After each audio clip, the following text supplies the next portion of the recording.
비트코인 결국 하방이 크게 터졌습니다. 하지만 괜찮습니다. 다음 플랜에 맞게 대응하면 되는데 그 플랜을 알려드리겠습니다. 영상 끝까지 시청하세요.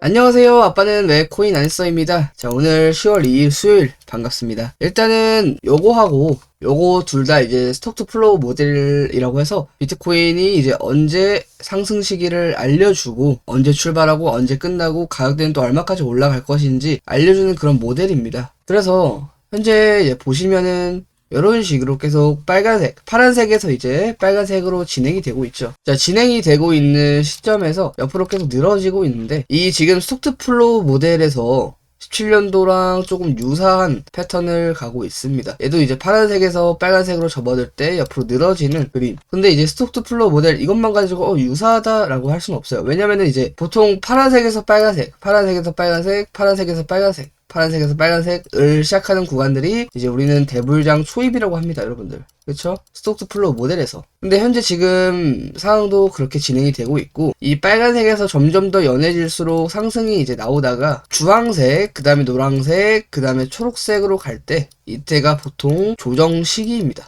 근데 이것만 가지고는 알 수는 없지만, 자, 요거를 보시면은 여기 이제 17년도 때 현재입니다. 자, 현재 보라색에서 빨간색으로 전환되고 이제 슬금슬금 주황색이 나온 걸 좀 보실 수가 있어요. 여기도 마찬가지로 보라색에 빨간색이 주황색으로 가는데 우리는 이제 이 스톡 투 플로우 모델의 볼륨을 봐야 합니다. 볼륨을. 보통 이게 이제 스톡 투 플로우 모델 밸런스를 알려주는 건데, 자, 여기에서도 쭉 대하락장 왔죠. 그 다음에 옆으로 늘어지고 빨간색이 떴단 말이에요. 여기도 이때 대불장이 시작됐어요. 그쵸? 대불장 쭉 올라가고 여기가 2021 그래갖고 대하락장 나와서 옆으로 밀려나고 그다음에 빨간색이 떴어요. 빨간색이 뜬 지점에서 옆으로 좀 더 늘어지는 기간이 현재 생겼습니다. 근데 17년도랑 현재랑 비교를 하면은, 자, 여기 빨간색 시작점부터 9월달이죠. 9월달부터 상승 지점까지는 보통 한 4개월에서 5개월 정도가 걸렸어요. 그러면은 현재 빨간색이 뜬 시점 4월 말이죠. 그래서 5월 초로 잡겠습니다. 5월부터 해서 4개월, 5개월이면 지금 이제 10월달이 됩니다. 5개월이 걸리면. 그래갖고 지금 현재 기간이 여기 기간이랑 여기 기간이랑 맞닿고 있다. 근데 지금 10월 초반에 비트코인이 현재 빠지고 있잖아요. 그래갖고 이런 것들을 종합적으로 제가 이제 알려드릴까 합니다. 그래갖고 스톡 투 플로우 모델이 이렇게 흘러감에 따라서 진행되는 게 현재 유사하게 가지고 있다. 그리고 많은 사람들이 예상하는데 보통 2021에는 고점이 어떻게 나왔어요? 쌍봉이 나왔어요. 그쵸? 고점이 쌍봉 나왔단 말이에요. 근데 17년도 때는 그냥 스트레이트로 쭉 올라가고 쭉 뺐죠. 그래갖고 모든 사람들이 이 쌍봉을 많이 예측하지 못했습니다. 거의 대부분 몰랐을 거예요. 그쵸? 그냥 이렇게 올라가고 내려가고 반등 나오니까 아, 여기서 또 추가락 나오는구나. 보통 이런 그림을 예상하지 고점 높여주는 쌍봉을 예상하기에는 쉽지 않은 21년도의 그 고점이었습니다. 그래서 현재 여기랑 여기랑 유사한 스톡 투 플로우 모델을 가지고 있다. 그래갖고 이번 대불장이 온다면은 나는 이제 17년도처럼 상승을 할 것이라고 이제 현재 보고 있습니다. 그래서 여러분들은 절대로 걱정하실 필요가 없습니다. 이제 멤버십 방에서도 제가 멘탈 같은 걸 많이 잡아드리는데 지금은 가장 중요한 걸 두 가지를 뽑자면은 최적의 자리를 어떻게 뽑을 것이냐. 그러니까 최적의 자리를 들어가서 수익을 먹는 거죠. 대상승의 최적의 자리는 어디인가. 그 다음에 멘탈이에요. 이 두 개가 중요한데 솔직히 이거는 좀 어렵죠. 요거는 미지의 영역이라서 요거는 방법이 있긴 한데 조금 어려운 방법 중 하나입니다. 근데 이제 멘탈 같은 경우에는 보통 나의 신념이나 이제 매매를 하실 때 딱딱 어떤 것만 딱 지키자 그런 것들이 있을 거 아니에요. 그런 것들 좀 지켜나가면서 매매에 도움되는 것들, 뭐 예를 들어서 차트를 1시간 2시간 보고 좀 쉬다 오겠다 이런 것들. 그래갖고 자기가 정해놓은 그 틀이 있으면 그 틀을 지키셔야 돼요. 틀을 계속 벗어나니까 매매가 안 되는 겁니다. 예를 들어서 이런 추세도 있는데 이런 추세가 벗어났다고 상승이 아니잖아요. 그쵸? 또 반대로 예를 들어서 이런 추세가 또 있는데 돌파 나왔다고 난 숏을 잡고 있는데 아 좀만 더 보자 해서 상승 계속 나오잖아요. 그러니까 여기에 대한 우리의 그 신념과 틀이 있어야 되는데 절대로 지키지 않으면 그 매매를 자체를 할 수가 없어요. 그래서 제가 텔레그램에서 브리핑을 2차례 드렸었는데 최근에 일단 여기 하락 전에 638 중요하다. 그래갖고 638 쉽게 또 뚫렸고 또 뚫리니까 요 정도 부근에서 딱 하락 나왔을 때 생각보다 하락이 좀 크게 나와서 노란색 선이 이제 마지노선입니다. 그래갖고 이 마지노선이 어떤 마지노선이냐, 이런 추세의 마지노선이 아닙니다. 흐름에 대한, 이 상승 흐름에 대한 상승 마지노선을 제가 잡은 건데, 기준을 보통 추세로 이제 하락을 본다고 한다면은 여기에서 리테스트 받고 떨어지는 거를 보셨어야 돼요. 근데 저는 이제 이것보다는, 누구는 이제 이런 추세를 봤다면은, 저 같은 경우에는 이제 추세를 본 게 아니라 이 한 번 하락, 두 번 하락에 대한 힘을 봤습니다. 그러니까 남들이 다 보는 이런 추세는 저는 뭐 볼 수 있겠죠? 참고는 하는데 그렇게 크게 도움은 안 되고, 이런 추세에 대해서는 여기에 대한 힘을 봤습니다. 근데 이런 추세보다는 시간 단기봉에서 여기 박스권 있잖아요. 박스권이 훨씬 더 중요합니다. 왜냐면은 하락하고 박스권을 만들어줬기 때문에 어디로 이제 방향성을 갈지 이제 결정하는 자리이기 때문에, 보통 이런 자리들이 굉장한 중요한 자리로 이제 만들어지는데, 보통 이런 거는 이제 패러렐 채널 그어서, 제가 늘 말씀드리잖아요. 이런 수렴, 패러렐 채널, 뭐 추세선 같은 경우는, 자, 이렇게 놀고 있다가 뚫릴 때 다시 리테스트 값이 나온다. 근데 단기적으로 바로 리테스트가 나오지 않았어요. 이만큼 하락하고 나서 바로 리테스트가 나오지 않았습니다. 근데 현재 하락하고 나서 거래량 크게 터지고 나서 다시 반등 치니까 리테스트 값이 나오는 거죠. 그래서 이 리테 값에서 패러렐 채널 안으로 재진입을 하냐, 근데 재진입을 하더라도 여기 있거나 여기 있거나 똑같습니다. 어차피 상승에 대한 모멘텀을 확인하기 위해서는 여기 있거나 뭐 여기 있거나 이게 아니라, 하락하고 나서 반등의 그 힘이 중요하기 때문에 위치는 별로 상관이 없어요. 안으로 진입한다고 해서 진입 안 한다고 해서 상관이 없습니다. 여기 어차피 패러렐 채널 만들어봤자 크게 저항이나 지지받을 자리가 아니기 때문에 상관이 없습니다. 보통 뭐 이런 자리가 더 저항이 될 수 있는 거고, 이런 패러렐 채널보다, 상단보다, 중단보다, 하단보다, 그리고 상단보다 하단을 더 많이 당하잖아요. 그렇죠? 그러면 하단에 대한 저항이 상단보다는 더 있을 수 있겠죠. 근데 뭐 그렇게 큰 지지저항 역할을 하는 이런 것들이 아니기 때문에 다시 안으로 진입한다 하더라도 또 뚫릴 가능성이 있고,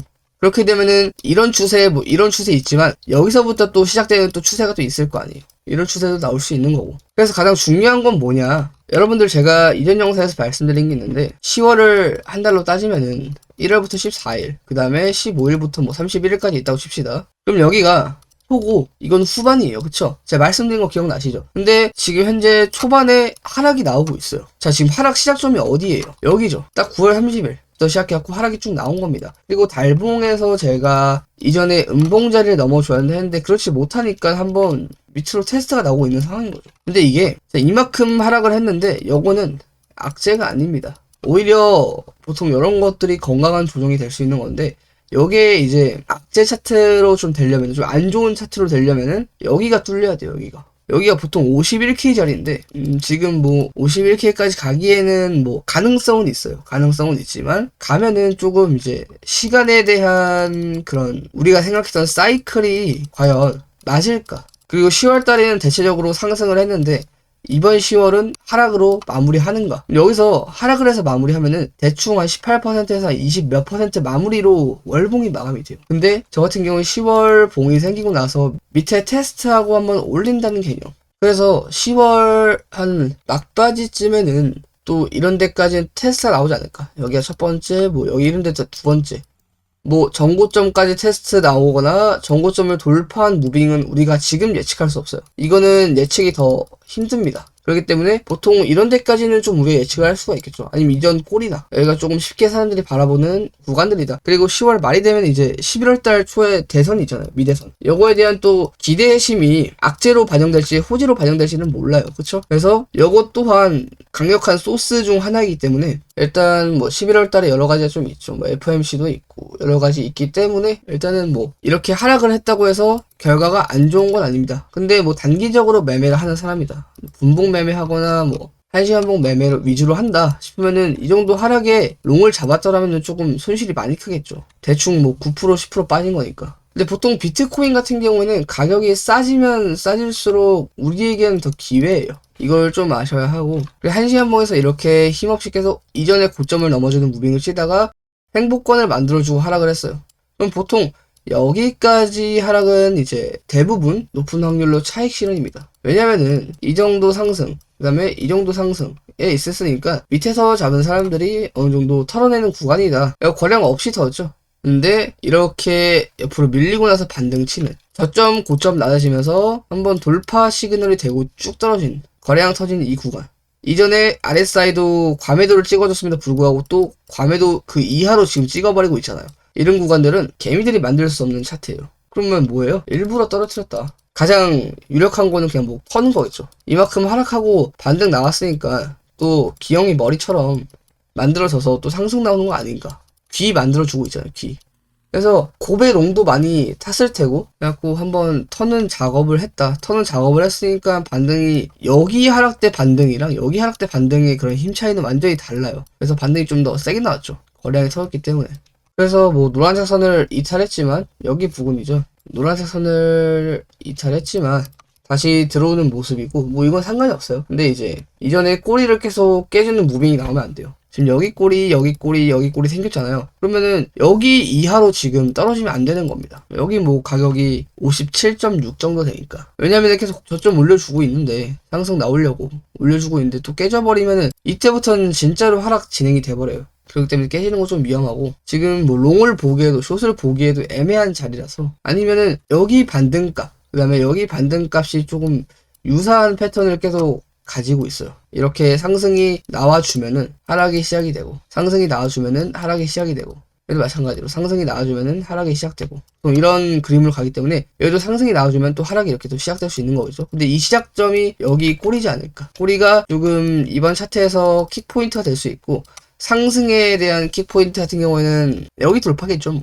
여기를 돌파할 수 있는가. 그래서 이제 638하고 636 같은 경우에는 좀 지지 저항 수명이 많이 계속 왔다 갔다 했기 때문에 매물대가 좀 해소되었을 겁니다. 그래갖고 지우도록 하겠습니다. 근데 또 알트코인도 살아나려고 하고 있죠.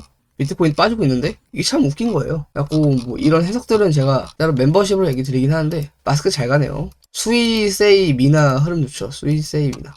미나는 별로 안 좋네. 보통 수이세이 미나라고 해갖고 수셈이라고 하거든요. 여기에 이제 공통된 또 비슷한 또 시기에 같이 상장되었으니까 이런 것들 좀 눈여겨 한번 보시고 거의 뭐 비슷한 시기에 상장이 되었죠. 그래서 제가 어떤 걸 보라고 했어요? 지금 이평선이 좁아지는 애들 위주로 봐야 하는데 121선에서 21선까지 같이 뚫려버린 애들은 일단 보류를 하는 게 좀 좋아요. 이런 애들. 아까 또 이런 애들 있었는데 이런 애들. 그럼 지금 우리가 쳐다봐야 될 거는 뭐 이런 건데 이런 거보다는 뭐 이런 것도 나쁘지 않죠. 이제 좁아지고 있기 때문에 여기서도 테스트 좁아지고 계속 각도가 꺾이고 있잖아요. 그쵸? 뭐 얘도 걸쳐지긴 했는데 요거는 조금 뭐 아니면 도 같은 차트죠. 근데 뭐 일봉 마감만 잘 되거나 아니면 지금 오늘 일봉에서 상승이 좀 나와주면은 탄력받고 더 갈 수 있는 차트가 되는 거고. 그래갖고 다들 안전하게 매매하시고 항상 성투하시길 바랍니다. 감사합니다. 성투!